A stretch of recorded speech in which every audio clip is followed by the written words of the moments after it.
जैसे आप types of plan की बात करते हो तो बेसिकली लास्ट लेक्चर में हमने इसके पहले कर दिया था कि अलग अलग अप्रोचेस क्या है प्लानिंग को लेकर। अब आप जैसे टाइप्स ऑफ प्लान कहते हो तो मेनली प्लान दो तरह के होते हैं, ध्यान रखना। एक होता है स्टैंडिंग प्लान।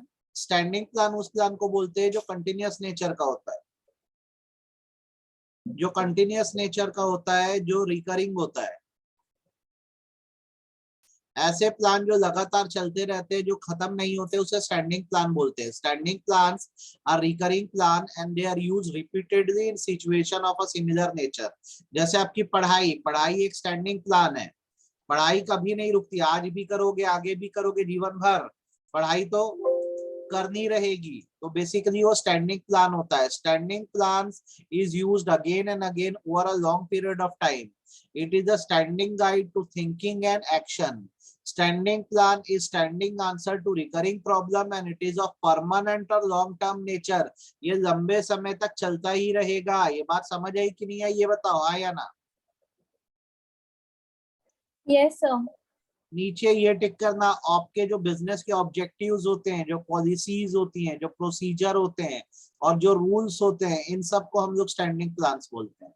याद रखना स्टैंडिंग प्लान में क्या क्या आता है, ऑब्जेक्टिव, पॉलिसी, प्रोसीजर, रूल्स।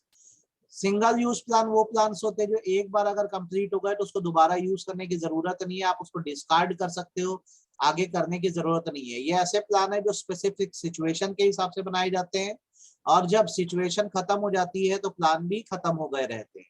ठीक है, तो अब यहाँ पर डिफरेंस क्या आ रहा है standing plan single use plan में? स्टैंडिंग प्लान जो होते हैं रिपीटेटिव होते हैं और single use plan non repetitive होते हैं। इसका अगर आपको एग्जांपल चाहिए standing plan single use plan का, तो इसमें जो आप बजट बनाते हो तो बजट हर साल का अलग बनता है। जो स्केड्यूल बनाते हो, ये प्रोजेक्ट बनाते हो, ये सब एग्जांपल है सिंगल यूज प्लान के। Are you getting? आपको स्टैंडिंग और सिंगल यूज समझ आया कि नहीं आया? Yes sir. अच्छा, अब उसके बाद आती है प्लानिंग प्रीमाइसेस की बात। लास्ट क्लास में मैंने बताया था कि प्लानिंग प्रीमाइसेस एक बेसिक अजम्पशन है कि अगर आपने एक प्लान बनाया है तो प्लान इंप्लीमेंट हो भी पाएगा कि नहीं हो पाएगा। नॉर्मली क्या होता है जब हम प्लान बनाते हैं तो कुछ अजम्पशंस लेकर चलते हैं कि हमारे ऊपर क्या क्या फैक्टर इम्पैक्ट डालेंगे और उस हिसाब से हमें समझ आता है कि हमारा प्लान इफेक्टिव है कि नहीं है। तो जैसे हैरोल्ड कुंज ने बेसिकली ये कहा है कि प्लानिंग प्रीमाइसेस जो होता है वो एक एक्सपेक्टेड फ्यूचर इवेंट का फोरकास्ट है कि आगे जाके प्लान कैसे ऑपरेट करेगा। तो जैसे आज आपका एक प्लान है कि आपको सीएमए फाउंडेशन में बहुत बेहतर मार्क लाने हैं, तो आपको एक प्रीमाइसिस भी बनाना पड़ेगा, एक अजम्पशन भी बनाना पड़ेगा कि क्या क्या फैक्टर्स इस बीच आपके ऊपर इफेक्ट करेंगे और कैसे आप उनसे डील करके जो है सीएमए फाउंडेशन में एक बेहतर मार्क्स ला सकेंगे। तो ये जो प्लानिंग प्रीमाइसेस या आपने जो अजम्पशंस रखे हैं अलग अलग तरह के होते हैं, जैसे internal premises and external premises. Internal premises हर उस फैक्टर को रिप्रेजेंट करता है जो ऑर्गेनाइजेशन के अंदर होती है, जो हमारे कंट्रोल में होती है। जैसे सेल्स फोरकास्ट, आगे जाके कितनी सेल्स होगी, हमारा कैश फ्लो क्या होने वाला है, हम कैपिटल बजटिंग कितनी करेंगे, मतलब इन्वेस्टमेंट कितना करेंगे, हमारा एडवर्टीजमेंट एक्सपेंडिचर क्या होगा, हमारे प्रोडक्ट्स क्या होंगे, हमारा मार्केटिंग कैसे होगी, ये सब इंटरनल प्रीमाइसेस में आता है। ये सब ऑर्गेनाइजेशन के अंदर की बातें हैं। एक्सटर्नल प्रीमाइसेस का मतलब होता है वो फैक्टर जो आपके कंट्रोल में नहीं है, जो बाहर से आपके इम्पैक्ट डालेंगे, जैसे economic, social, political, technological conditions in the economy. दोबारा रिपीट कर रहा हूँ, प्रीमाइसेस मतलब एक अजम्पशन है कि आपने अगर प्लान बनाया है तो आगे आप पर क्या क्या चीजें इम्पैक्ट डालेगी। तो पहले तो समझ लो प्लान है जो प्रीमाइसेस है वो इंटरनल भी हो जाते हैं और एक्सटर्नल भी हो सकते हैं। ये बात समझ आई कि नहीं आई, हाँ या ना? Yes sir. वैसे ही जो प्रीमाइसेस है कई बार कंट्रोलेबल होते हैं, कई बार सेमी कंट्रोलेबल होते हैं, कई बार अनकंट्रोलेबल होते हैं। वो प्रीमाइसेस जिनको आप कंट्रोल कर सकते हो या आपका मैनेजमेंट कंट्रोल कर सकता है वो कंट्रोलेबल प्रीमाइसेस है। जैसे आपकी ऑर्गेनाइजेशन के इंटरनल पॉलिसी, क्रेडिट पॉलिसी, आपके जो इन्वेस्टमेंट प्लान है, आपके जो रिसर्च प्रोजेक्ट है, ये सब कंट्रोलेबल है, आप डिसाइड करते हो कि ये सब कैसे चलेंगे। सेमी कंट्रोलेबल मतलब होता है जिस पर मैनेजमेंट का एक सम अमाउंट ऑफ कंट्रोल होता है, मतलब पूरी तरह से मैनेज नहीं कर सकते। फॉर एग्जांपल आपके यहाँ के लेबर टर्नओवर मतलब कितने लोग नौकरी पे रहेंगे, कितने लोग जाएंगे। ठीक है, आपका मार्केट में कितना शेयर रहेगा, क्योंकि कोई नई फर्म आएगी तो आपका मार्केट में शेयर घट जाएगा। और फिर फाइनली कुछ फैक्टर ऐसे होते हैं जिसपे ऑर्गेनाइजेशन का कंट्रोल ही नहीं है, उसे अनकंट्रोलेबल प्रीमाइस बोलते हैं। जैसे नेचुरल कैलेमिटी आ गई, वॉर हो गया, स्ट्राइक हो गया, ठीक है, ये सब पे आपका कंट्रोल नहीं है, इसको अनकंट्रोलेबल प्रीमाइस बोलते हैं। देन उसके बाद आता है टेंजिबल प्रीमाइस और इनटेंजिबल प्रीमाइस। टेंजिबल प्रीमाइस वो होता है जो फिजिकल टर्म में होता है, जैसे आप कितना पैसा कमा लोगे, क्या लेबर आवर है, कितना प्रोडक्शन करना है, ये सब को लेकर अजम्पशन डालोगे तो टेंजिबल प्रीमाइस है। और कुछ प्रीमाइस इनटेंजिबल होते हैं, जैसे एम्प्लॉय कितने मोटिवेटेड है, पब्लिक रिलेशन कैसा है, आपकी मार्केट में गुडविल कैसी है, ये सब इनटेंजिबल प्रीमाइस। तो नॉर्मली ये माना जाता है कि आपको दोनों ही तरह के प्रेमाइसेस या असम्पशन देने होते हैं। आपको टेंजिबल प्रेमाइसेस पे तो ध्यान देना ही है जो फिजिकल है, साथ में इंटेंजिबल प्रेमाइसेस पे भी आपको ध्यान देना है। तो अब आप बताओ ये प्रेमाइसेस आपको क्लियर है कि नहीं है? हाँ यार, पूरा क्लियर है सर। पूरा क्लियर है। अब उसके प्लानिंग खत्म हो गया, तो अब अगला आता है हमारा ऑर्गेनाइजिंग। ऑर्गेनाइजिंग का एकदम सिंपल सा मतलब बता रहा हूँ। ऑर्गेनाइजिंग का मतलब होता है identification and division of work. जब आप वर्क को आइडेंटिफाई करते हो और उसके बाद डिवाइड कर देते हो तो इसे हम लोग ऑर्गेनाइजिंग कहते हैं, ठीक है। जैसे जब आपने सोचा था तो आपने प्लानिंग करी थी, तो यार जब प्लानिंग करे थे तो आपको समझ आया होगा कि काम बहुत सारा है, वर्क बहुत सारा है, तो आप सारे वर्क को जब आइडेंटिफाई करोगे, आइडेंटिफाई करने के बाद सारे वर्क को छोटे छोटे हिस्सों में बांट दोगे। जब वर्क को छोटे छोटे हिस्सों में बांटा जाता है तो इनको जॉब्स बोला जाता है। तो आप जब छोटे छोटे काम को बांट के जॉब्स बना दोगे और सही पर्सन को ये काम असाइन कर दोगे तो ये ऑर्गेनाइजिंग कहलाता है। ऑर्गेनाइजिंग इस असम्पशन पे चलती है कि एक इंसान दुनिया का सारा काम अकेले नहीं कर सकता, तो उसको वर्क को आइडेंटिफाई करना होता है और वर्क को छोटे छोटे पार्ट में बांट देना होता है, जिसे जॉब्स बोलते हैं। फिर हर सूटेबल इंसान को वो जॉब देना होता है जो कर सके। पहले बताओ ये बात समझ आई कि नहीं है? Yes sir. So as a important function of management, organizing is defined as dividing and subdividing up of duty and responsibility which are necessary to any purpose and arranging them in group which are assigned to individual. जो मैंने line बोली वही मिल गई। जब work और duties और responsibility को आप डिवाइड और सब डिवाइड कर देते हो, उनको ग्रुप्स में बांट देते हो और लोगों को असाइन कर देते हो, तो उसको ऑर्गेनाइजिंग बोलते हैं। कुंजा नोडोनल ने इसको लेकर कहा है कि organising involves establishment of internal structure of role through determination and enumeration of activity required to achieve the goal of enterprise and each part of it.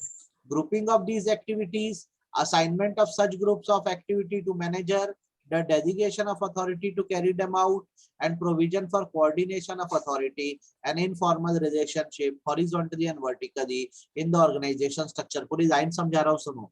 Kunjan O'Donnell ने कहा है कि ऑर्गेनाइजिंग का मतलब होता है एक स्ट्रक्चर बना देना पूरा।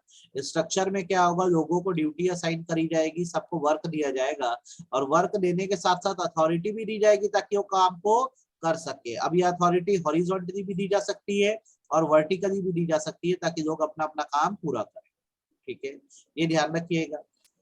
ठीक, जॉन ने क्या कहा है, establishing effective authority relation among selected work person and work places in order for the work group to work together effectively. जब आप अथॉरिटी रिलेशन बना देते हो अलग अलग लोगों में ताकि काम ढंग से हो सके, तो इसे हम ऑर्गेनाइजिंग बोलते हैं, ठीक है। नीचे organising function consist of dividing work among group and individual and providing for required coordination between the individual and group activity। आप इसको टिक करो। ऑर्गेनाइजिंग में वर्क को डिवाइड करना है, ठीक है, और फिर सारे ग्रुप्स के बीच में कोऑर्डिनेशन करना है, बस इतनी सी बात है, ये ध्यान रखिएगा। नीचे आइए, ये वर्ड आप IMP टिक करिए, ओरिएंटेशन। ओरिएंटेशन का मतलब होता है जो नए एम्प्लॉइज होते हैं उनको ये सिखाना कि उनके यहाँ आके ऑर्गेनाइजेशन में क्या क्या टास्क करना है, क्या क्या काम करना है, ये ओरिएंटेशन है। जनरली जो ओरिएंटेशन होता है वो एक ऑर्गेनाइजेशन का HR डिपार्टमेंट कंडक्ट करता है, मतलब ह्यूमन रिसोर्स डिपार्टमेंट कंडक्ट करता है। तो ओरिएंटेशन क्यों करवाया जाता है, तो 3 पर्पज से। सबसे पहले लोग स्किल एक्वायर कर सके, एबिलिटी एक्वायर कर सके, लोगों को अपना रोल पता लग सके, और तीसरा ग्रुप के हिसाब से या नॉर्म्स के हिसाब से अपने आप को एडजस्ट कर सके। फिर रिपीट कर दे रहा हूँ, देखो आप पढ़ ऑर्गेनाइजिंग रहे हो, वर्क को सही लोगों में डिवाइड करना है, तो जैसे नए एम्प्लॉइज आते हैं तो उनका ओरिएंटेशन जरूर कर दो आप।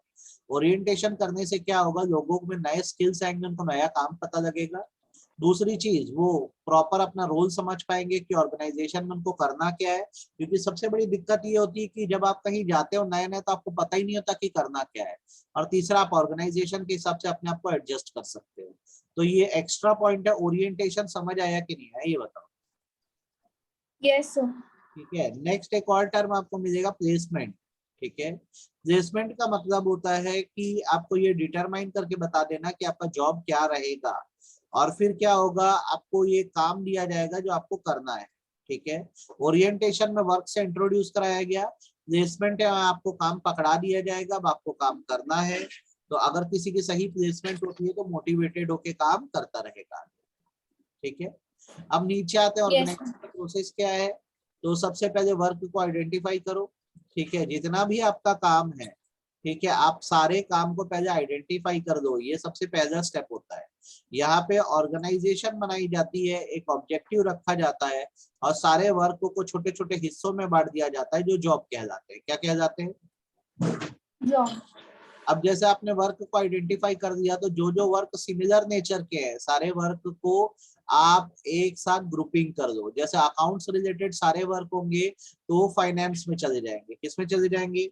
मटेरियल रिलेटेड सारे वर्क होंगे वो प्रोडक्शन या परचेज में चले जाएंगे। तो पहले काम को आइडेंटिफाई करो, फिर वर्क को डिवाइड करो। अब उसके बाद क्या, रिपोर्टिंग रिलेशन बनाओ। रिपोर्टिंग रिलेशन बनाने का मतलब एक सुपीरियर होगा और उसके नीचे बहुत सारे क्या होंगे? Subordinates.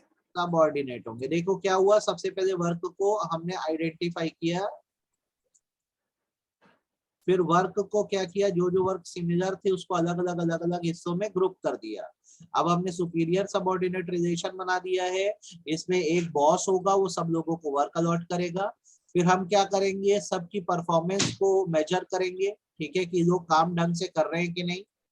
लोग काम बेहतर करें इसलिए लोगों को हम अथॉरिटी दे देंगे। अथॉरिटी मतलब होता है आप लोगों से ओबीडियंस ले सकते हो, मतलब लोगों को कमांड करके लोगों से काम करवा सकते हो। और फिर आखिरी में सब चीजों के बीच कोऑर्डिनेशन करेंगे। ये ऑर्गेनाइजिंग के फंक्शंस है, मतलब वो है स्टेप्स है। वर्क को आइडेंटिफाई करो, ग्रुप करो, रिपोर्टिंग रिलेशन बनाओ, सारी परफॉर्मेंस को मेजर, इवेलुएट, कंट्रोल करो, अथॉरिटी का डेलीगेशन करो, और फाइनली सबके बीच में क्या होना चाहिए, कोऑर्डिनेशन होना चाहिए। चलो बोलो, बात समझ आई कि नहीं है? Yes, sir. Clear है. तो यहाँ पे जाके ऑर्गेनाइजिंग खत्म हो गया। अब ऑर्गेनाइजिंग के बाद जो आता है वो आता है स्टाफिंग। स्टाफिंग का मतलब होता है बेसिकली, अगर सच मायने में बोला जाए तो अपॉइंटमेंट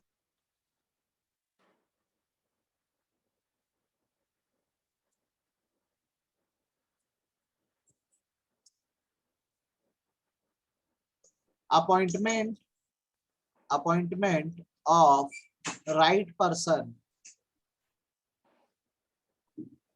फॉर राइट जॉब। सही काम के लिए सही इंसान को अपॉइंट करना स्टाफिंग कहलाता है। Staffing is defined as process of obtaining and maintaining the capable and competent people to fill all the position from top to operative level. Operative level मतलब lower level होता है। इसको लेकर डाल्टन मैकफार्लैंड ने कहा है कि staffing is the function by which manager build an organisation through recruitment. ये स्टाफिंग का मेन स्टेप होता है।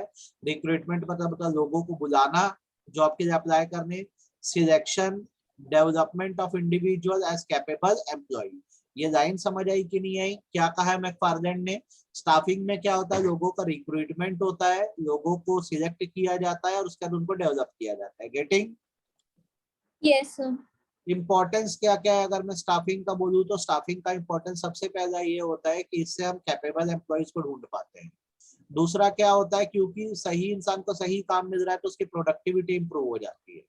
देन स्टाफिंग से आपको ये एस्टिमेट करने में आसानी होती है कि भाई कितने लोग चाहिए हमें, हमारी मैन पावर कितनी होनी चाहिए, एवरेज कितने लोग लगने चाहिए।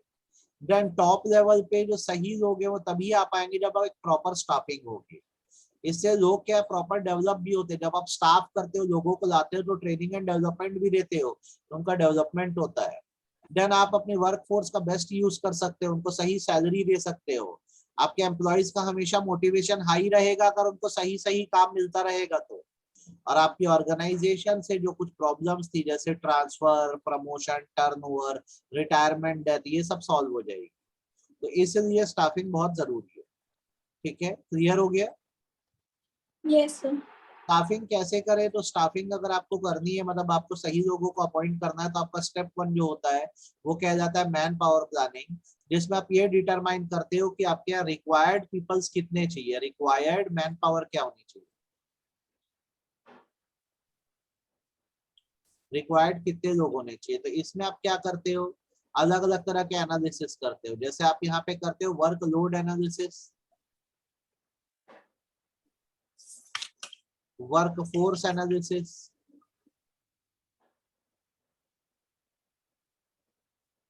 और इससे आपको पता लगती है आपको रिक्वायरमेंट।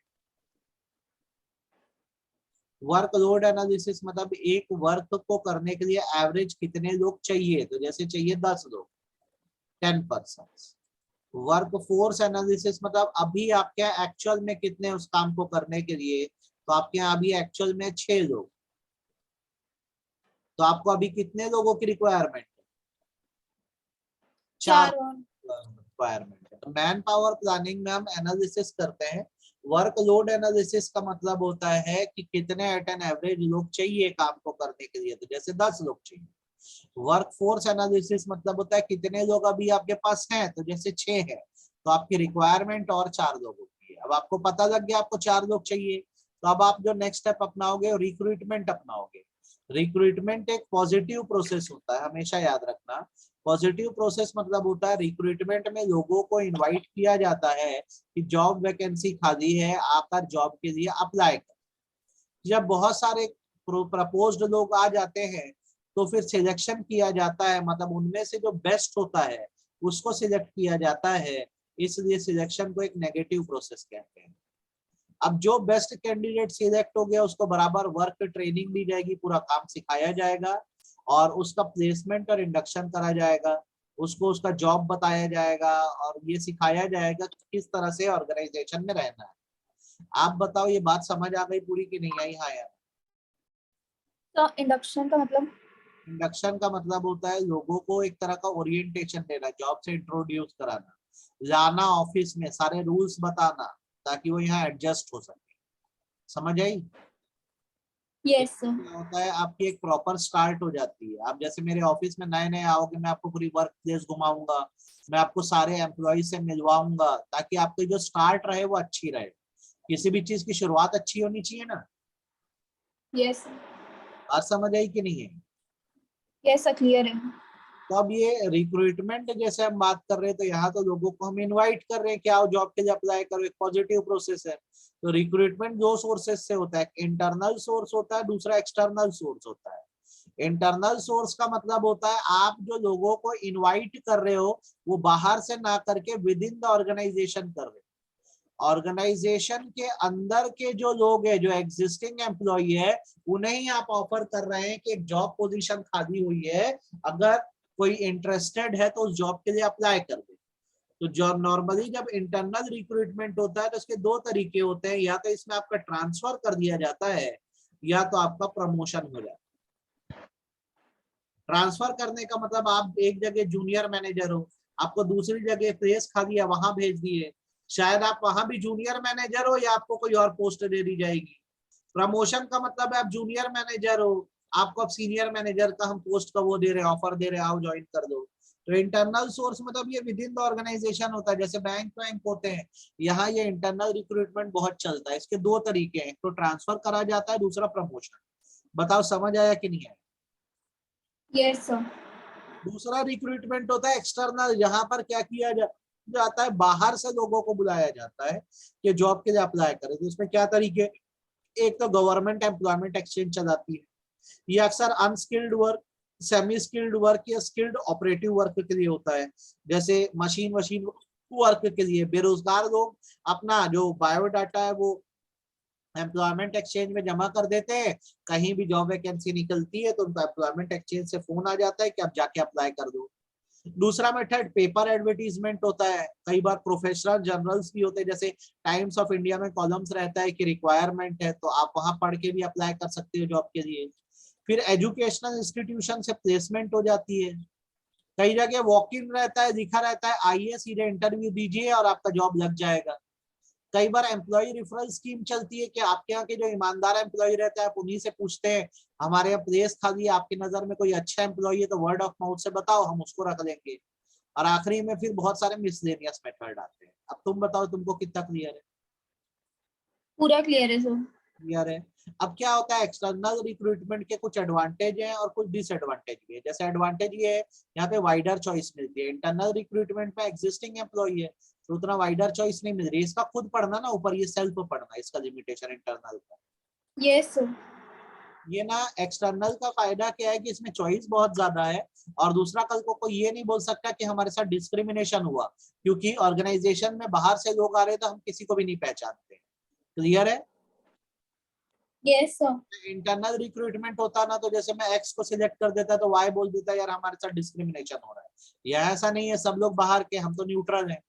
यहाँ का नुकसान बेसिकली एक्सटर्नल रिक्रूटमेंट का कि एग्जिस्टिंग एम्प्लॉय डिससेटिस्फाई हो जाते हैं, बोलते हैं हमको जब इतना अच्छा काम आता है तो क्यों आप बाहर से लोगों को लेकर आ रहे हैं। और दूसरा एक्सटर्नल रिक्रूटमेंट जो होता है वो बहुत कॉस्टली होता है, इसमें खर्चा बहुत बैठता है क्योंकि अगर प्रपोज कैंडिडेट बहुत सारे आ गए तो उनको हैंडल करना भी बड़ा मुश्किल होता है। क्लियर है? Yes sir. यहाँ तक दिक्कत है कि समझ आ गया? क्लियर है मेरे को। अब रिक्रूटमेंट के बाद होता है सिलेक्शन। क्या होता है? सिलेक्शन एक नेगेटिव सिलेक्शन। प्रोसेस है। ये नेगेटिव प्रोसेस है क्योंकि रिक्रूटमेंट एक पॉजिटिव प्रोसेस था जहाँ बहुत सारे लोग अप्लाई करने आए, उनमें से आप क्या करे हो, बहुत सारे लोगों को रिजेक्ट कर दोगे और बेस्ट को सिलेक्ट करोगे, इसलिए इसको हम लोग नेगेटिव प्रोसेस या रिजेक्शन बोलते हैं। तो सिलेक्शन होता कैसे है? सबसे पहले आपको एक ब्लैंक एप्लीकेशन डालना होता है। क्या डालना होता है? एप्लीकेशन। ब्लैंक एप्लीकेशन का मतलब होता है जिसमें आपको सिर्फ अपना रिटर्न रिकॉर्ड, मार्कशीट वर्कशीट जमा करनी होती है, जिससे एक्चुअल में ये पता लग जाता है बेसिकली कि आप उस जॉब के लिए क्वालिफाइड हो भी कि नहीं हो। फिर आपका प्रीलिमिनरी इंटरव्यू होता है, मतलब आपसे ओवरऑल आपका कॉन्फिडेंस चेक किया जाता है। जब ये हो जाता है तो आपके अलग अलग तरह के रिटर्न टेस्ट होते हैं, जैसे इंटेलिजेंस टेस्ट आपकी इंटेलिजेंस को जानने के लिए, एप्टीट्यूड टेस्ट आपका लर्निंग स्किल जानने के लिए, प्रोफिशिएंसी टेस्ट आप प्रोफेशनली कैसे हो ये जानने के लिए, पर्सनैलिटी टेस्ट आपकी ओवरऑल पर्सनैलिटी जानने के लिए, इंटरेस्ट टेस्ट आपका एरिया ऑफ इंटरेस्ट जानने के लिए होता है। फिर आपका फाइनली इंटरव्यू होता है जहाँ पे ग्रुप ऑफ एक्सपर्ट्स होते हैं जो आपको एकदम टफेस्ट से टफेस्ट क्वेश्चन पूछ के इंटरव्यू लेते हैं। आपका पूरा बैकग्राउंड चेक होता है, मेडिकल एग्जामिनेशन होता है, और एट लास्ट फिर आपका सिलेक्शन और प्लेसमेंट होती है। आप बताओ, मैंने फास्ट बोला कि आपको समझ आ गया? सर आ गया हमको समझ। आ गया, इसमें कोई दिक्कत नहीं, एकदम अच्छे समझ आया। मुझे 1 मिनट। Yes sir.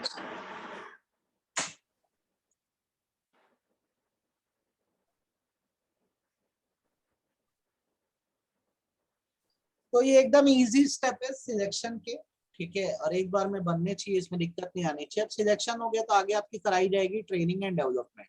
क्या कराई जाएगी? Training and development. यहाँ पे क्या होता है, जैसे ट्रेनिंग वर्ड होता है तो ट्रेनिंग का मतलब होता है टेक्निकल ट्रेनिंग देना। क्या देना? Technical training. मतलब वर्क रिलेटेड ट्रेनिंग देना। और जब ये वर्ड यूज होता है डेवलपमेंट, क्या यूज होता है? डेवलपमेंट। डेवलपमेंट का मतलब होता है ओवरऑल डेवलपमेंट। क्या होता है? Overall development. Overall personality development की बात की जाती है, ठीक है। ये बात सबसे पहले तो आप ध्यान रखिएगा। अब नीचे इसको लेकर देखो, एडविन फ्लिपो ने कहा है कि training is act of increasing the knowledge and skill of the employ for a particular job. जब आप लोगों के स्किल को इम्प्रूव करते हो किसी जॉब में तो उसको हम लोग ट्रेनिंग बोलते हैं। ट्रेनिंग क्यों की जाती है? तो उसके कुछ पर्पसेस है, ठीक है। सबसे पहले प्रोडक्टिविटी बढ़ाने के लिए, देन फिर आप जो भी प्रोडक्ट बनाओगे उसकी क्वालिटी इंप्रूव होगी, एम्प्लॉय की भी नीड, या पर्सनल, पर्सनल मतलब होता है एम्प्लॉय की नीड भी फुलफिल होगी, वो ट्रेंड होगा तो ज्यादा कॉन्फिडेंट होगा।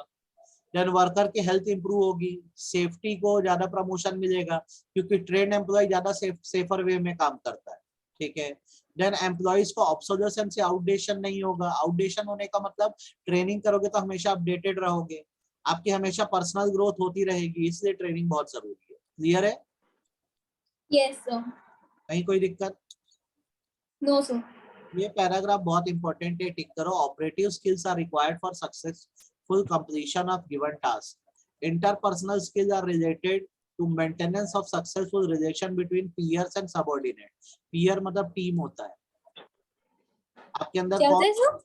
टीम, टीम आपके साथ जो लोग होते हैं ना, कलीग, वो पीयर कहलाता है। तो याद रखना, जब आप ट्रेनिंग करते हो तो कई स्किल्स आप में आ जाने चाहिए। काम खत्म करने का skill, operative skill, relationship maintain करने का स्किल, इंटरपर्सनल स्किल, और एट लास्ट किसी प्रॉब्लम को सॉल्व करने का स्किल डिसीजन मेकिंग स्किल होता है। ये एग्जाम में पूछता है, बहुत अच्छे से करना है इसको। समझ गए? Yes sir. अब आपको क्या, ये ना मॉड्यूल में ऐसा ही छुपा छुपा के चीजें दी रहती है, तो आपको एकदम ना ढूंढ के करना पड़ता है। आप पूरा पूरा पढ़ना इसको, है ना, ऐसे ही। Yes sir. अब उसके क्या होता है, ट्रेनिंग कराने के दो तरीके होते हैं। एक होता है on the job. On the job मतलब होता है आपको एक्चुअल जॉब में काम कराते कराते सिखाएंगे। यहाँ पर आपके लिए कोई आर्टिफिशियल लोकेशन नहीं होगी, वर्क प्लेस पर आपको जाकर काम करना पड़ेगा, करते करते सीखो। तो जैसे इसमें क्या क्या मेथड आ जाते हैं, इसमें कोचिंग आ जाता है। क्या आ जाता है? कोचिंग। कोचिंग आ जाता है। कोचिंग स्पोर्ट्स फील्ड में आता है। किस में आता है? Sports field. स्पोर्ट्स। फिर अप्रेंटिसशिप ट्रेनिंग आती है। अप्रेंटिसशिप ट्रेनिंग जो होती है तुम्हारी, ये आती है टेक्निकल जॉब्स में, जैसे मशीन रिलेटेड जॉब होता है ना, उसमें अप्रेंटिसशिप ट्रेनिंग होती है। जॉब रोटेशन जो होता है अक्सर बैंकिंग जॉब्स में होता है। इसमें क्या होता है, आपको हर पोजीशन पे बिठा दिया जाता है ताकि कल को कोई एब्सेंट हो जाए तो आप उस जगह को भी संभाल सकोगे। बात समझ आई? Yes sir. वेस्टिब्यूल ट्रेनिंग मतलब होता है डमी ट्रेनिंग, जहां आपके लिए डमी मॉडल्स क्रिएट कर दिए जाते हैं। जैसे आप मेडिकल प्रोफेशन में हो, या फायर फाइटिंग प्रोफेशन में हो, या आप पुलिस में हो, इसमें आपके लिए माहौल तैयार किया जाता है आर्टिफिशियल, ताकि आप वहां पे अच्छे से ट्रेन हो सको। इसे वेस्टिब्यूल बोलते हैं। जैसे क्या हो गया, मेडिकल प्रोफेशन में हो तो आपको ऑपरेशन के लिए एक डेड बॉडी दे दी जाएगी जिसको सब्जेक्ट बोलते हैं, उस पर आपको पूरा ऑपरेशन करना होगा।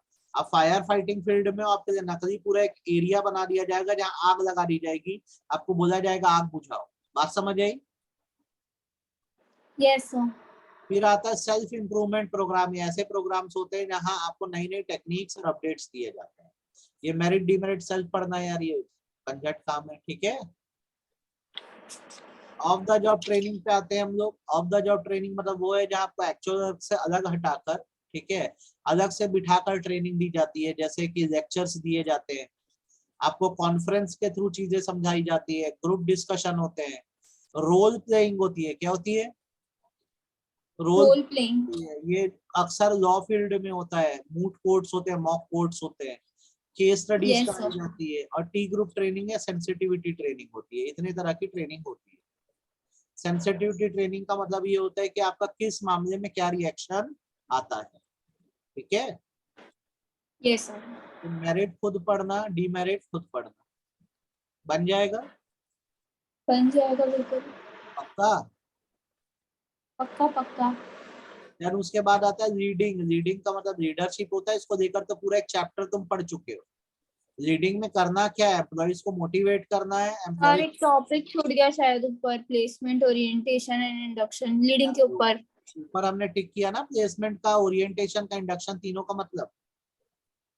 यस सर, वही है ना, सेम। हाँ सेम है, सेम है, वो छूटा नहीं है, मैंने नीचे किया, ठीक है। Okay sir. हमने ऊपर पढ़ दिया है ना, प्लेसमेंट का मतलब क्या होता है, ओरिएंटेशन और इंडक्शन का मतलब क्या होता है। Orientation yes. मतलब वर्क से इंट्रोड्यूस करवाना, आपको नए नए एम्प्लॉय से मिलवाना। प्लेसमेंट मतलब होता है जॉब पोजीशन पर लेकर आना, ठीक है। Yes sir. ये रीडिंग समझ गए कि और समझाऊं? सर समझ गई थी, पूरा बन भी गया पूरा चैप्टर का क्वेश्चन। हो गया है। ये कंट्रोल को नेक्स्ट क्लास ले रखो, ठीक है। ये लास्ट टॉपिक है और ये खत्म हो जाएगा, है ना। Yes sir. दैट्स इट, ये करिए। Thank you sir.